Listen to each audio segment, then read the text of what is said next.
अरबों खरबों का बैनर सड़क पर लगाते हैं, वो आपका बाप का पैसा है प्रधानमंत्री जी, जो पानी की तरह फूंक देते हैं। वह उस समय खजाना खत्म नहीं होता है। जब नेताओं की बड़ी बड़ी रैलियां करने होती है उस समय देश का खजाना खत्म नहीं होता है, लेकिन देश की जब आम नागरिकों की बात आती है तो प्रधानमंत्री जी रोने लगते हैं, बोलते हैं खजाना खत्म। जब तक ये सरकार को नहीं बर्बाद करेंगे हम लोग, तब नहीं तो सरकार हम लोग को बर्बाद कर देगी। सरकार गिराने के लिए मध्य प्रदेश में करोड़ों करोड़ रुपए में विधायक को खरीदते हैं। ये क्या भाजपा का बाप का पैसा है क्या? उस समय देश का खजाना कहां चला गया था? तो प्रधानमंत्री जी, मैं भी दिल्ली के अंदर किराए पे रहता हूं, क्या उस किराए के मकान पे अपना नाम छपवा दें या मकान मालिक का नाम लिखा रहेगा? इस तरह से बेतुका बयान। आप रेलवे को किराए पे दे रहे हैं, लेकिन भारतीय रेलवे नहीं लिखा रहा है, अडानी ग्रुप रेलवे लिखा जा रहा है। उस समय कहां से बाप का पैसा आया था क्या? जब बिहार के अंदर चुनाव होता है तो करोड़ों रुपए चुनाव प्रचार में खरीद देते हैं, वो बाप का पैसा है क्या? हमको ये सरकार सरकारी सरकार नहीं चाहिए, जो सरकार हमारे देश के लोगों को खाए और हर चीज प्राइवेट करते जाए। बेचवाना चाहती है, अफीम बेचवाना चाहती है, ताकि लोग नशे के लत में बर्बाद हो जाए। ये सरकार देश को बर्बाद करना चाहती है। देखिए, 27 सितंबर को देश के तमाम किसान, मजदूर, छात्र, नौजवान, महिला, पुरुष तमाम लोग सड़क पर उतरकर ये तीनों कृषि कानून के खिलाफ और नई शिक्षा नीति के खिलाफ और बढ़ती बिजली बिल में दामों के खिलाफ पूरे देश के लोग सड़क पर आकर भारत बंद करने का ऐलान किया है। और प्रधानमंत्री और देश सत्ता में बैठी सरकार को चेताने का काम कर रहे हैं। उनसे मांग करेंगे कि जो लगातार आप शिक्षा में कटौती करते जा रहे हैं, शिक्षा बजट में कटौती करते जा रहे हैं, लगातार आप इंजीनियरिंग कॉलेजें बंद करने जा रहे हैं, लगातार इंजीनियरिंग मेडिकल कॉलेज में तमाम सीटों को घटाने का काम कर रहे हैं, तमाम आप कहते थे पढ़ेगा इंडिया तभी बढ़ेगा इंडिया, तो आपकी नीति नहीं पढ़ेगा इंडिया नहीं बढ़ेगा इंडिया, ये आपका नीति है। जिस तरीके से देश के अंदर इंजीनियरिंग कॉलेज और मेडिकल कॉलेज की लगभग 422 कॉलेजें बंद कर दी गई, लगभग 4.5 लाख सीटों को घटाने का काम किया गया है। 27 तारीख को सड़क पर उतरकर देश का युवा, नौजवान, किसान, मजदूर इस नीति के खिलाफ विरोध करेगा। जो आप कोरोना महामारी में चोर दरवाजे से तीनों कृषि कानून लाकर किसानों को ऊपर थोपने का काम कर रहे हैं, किसानों को गुलाम बनाने का काम कर रहे हैं, किसानों की जमीन छीनने का काम कर रहे हैं, अडानी और अंबानी के हाथों किसानों को गुलाम बनाने के लिए कानून लाए हैं। इस कानून के खिलाफ 27 तारीख को पूरा भारत बंद रहेगा और प्रधानमंत्री से और सत्ता में बैठे सरकार से ऐलान मांग किया जाएगा कि यह शिक्षा नीति गलत है। लगातार इंजीनियरिंग कॉलेज बंद नहीं होनी चाहिए, जो बंद है उसको खोलने का काम कीजिए और नए नए यूनिवर्सिटी कॉलेज बनाने का काम कीजिए। राजनीति मोदी जी मत कीजिए। देखा जाए तो जो अभी शिक्षा नीति लागू की जा रही, क्या इस शिक्षा नीति से सरकार जनता का बंटाधार होने वाला है? सरकार आखिर ऐसा क्या चाहती है? देखिए, शिक्षा को बाजार क्या है? नहीं, शिक्षा को बाजारीकरण किया जा रहा है, मतलब शिक्षा को बेचा जा रहा है कि आज देश के अंदर जिसके पास पैसा रहेगा उसी का बेटा, उसी के परिवार के लोग शिक्षा प्राप्त कर सकते हैं, शिक्षा ले सकते हैं। लेकिन ऐसा नहीं होना चाहिए। देश के अंदर गरीब हो या अमीर, सबको शिक्षा, सबको सम्मान मिलना चाहिए ताकि देश के आगे बढ़ाया जा सके।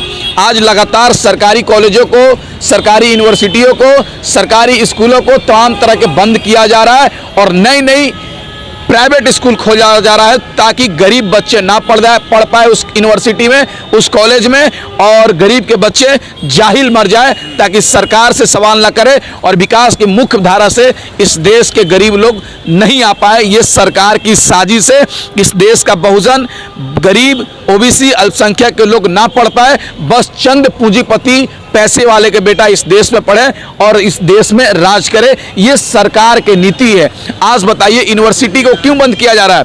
कॉलेज के मेडिकल और इंजीनियरिंग कॉलेज की सीटें को क्यों घटाया जा रहा है? आज देश के अंदर कॉलेजें क्यों बंद हो रही है? 3 वर्ष का डिग्री 5 वर्ष में क्यों मिल रहे हैं? लेकिन वही प्राइवेट यूनिवर्सिटी समय पे चलती है। लेकिन बिहार के अंदर, देश के अंदर और यूनिवर्सिटी जो ग्रेजुएशन 5 साल पे कराने का काम करती है। ये सरकार की दोहरी नीति रही है कि गरीब के बच्चों को अलग शिक्षा दिया जाए, अमीर के बच्चों को अलग शिक्षा की व्यवस्था किया जाए। देश के गरीब लोगों को अलग स्वास्थ्य व्यवस्था होना चाहिए और अमीर लोगों को अलग स्वास्थ्य व्यवस्था होना चाहिए। ये सरकार अमीर और गरीब के बीच में फूट डालने का काम कर रही है। आज बताइए, देश के अंदर निजीकरण किया जा रहा है, तो प्रधानमंत्री जी निजीकरण करने से क्या फायदा है आपको?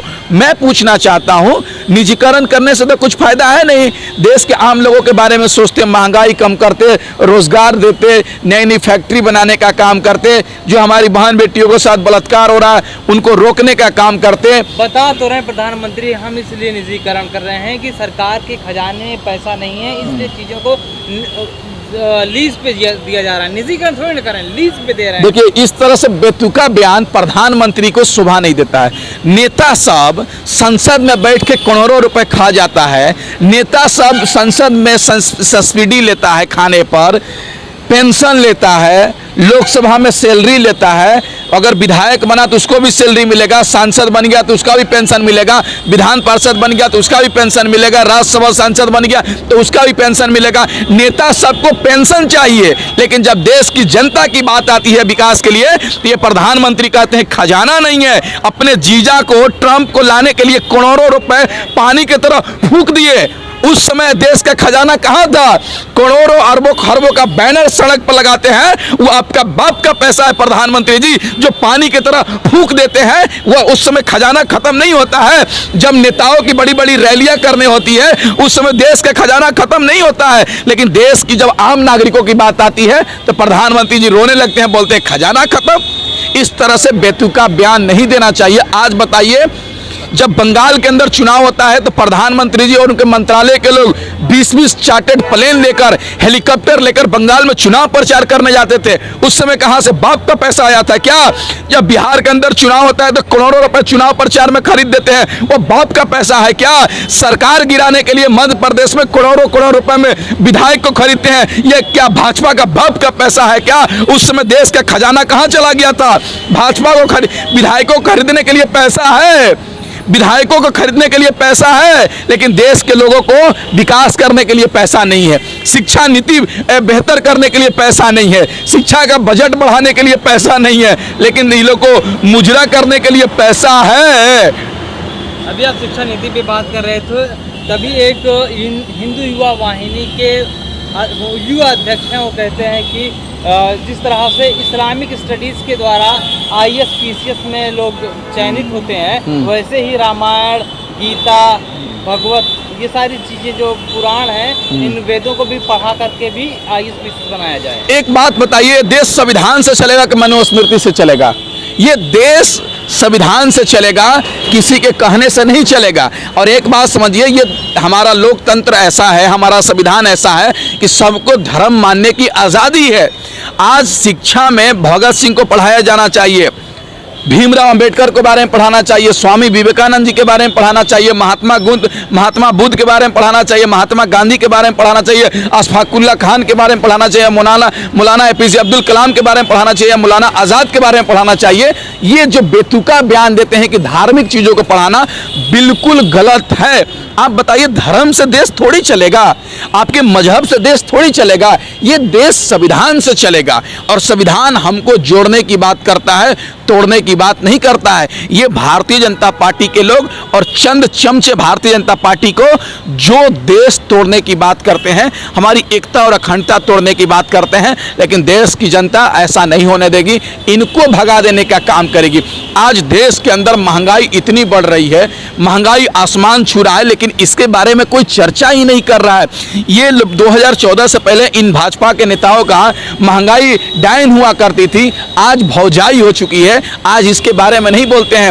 रेलवे को बेचा जा रहा है अडानी और अंबानी के हाथ में, और प्रधानमंत्री जी कह रहा है मैं किराए पे दे रहा हूं। तो प्रधानमंत्री जी, मैं भी दिल्ली के अंदर किराए पे रहता हूं, क्या उस किराए के मकान पे अपना नाम छपवा दें या मकान मालिक का नाम लिखा रहेगा? इस तरह से बेतुका बयान। आप रेलवे को किराए पे दे रहे हैं, लेकिन भारतीय रेलवे नहीं लिखा रहा, अडानी ग्रुप रेलवे लिखा जा रहा है। मतलब किराए पे देते हैं तो किराए का मकान आपका थोड़ी हो जाएगा। आप रेलवे को किराए पे ले रहे हैं बढ़ाने के लिए, तो भारतीय रेलवे होना चाहिए कि अडानी ग्रुप का रेलवे हो जाना चाहिए।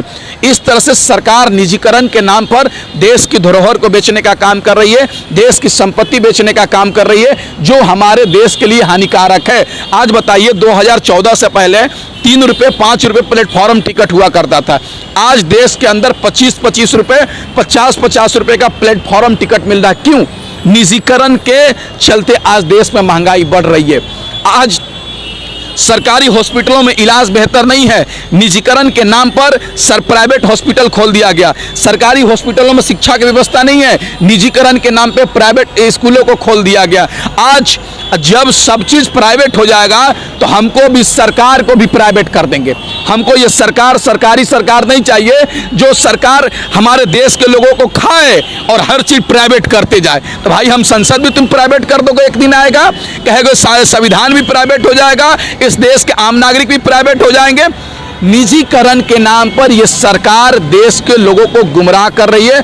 सरकार इस देश की जनता को गुलाम बनाना चाहती है। जिस तरीके से सोने की चिड़िया को अंग्रेजों ने शोषण करने का काम किया, खोखला करने का काम किया, उसी तरीके से भारतीय जनता पार्टी की सरकार, मोदी की सरकार इस देश की सोने की चिड़िया को शोषण करने का काम कर रहे हैं, खोखला करने का काम कर रहे हैं। आप बताइए ना, अंबानी का कंपनी का 9,000 करोड़ का ड्रग्स पकड़ाता है, 9,000 करोड़ रुपए का ड्रग्स पकड़ाता है। आप बताइए उसके प्राइवेट कंपनी की जो पोर्ट बंदरगाह है उस पर पकड़ाता है।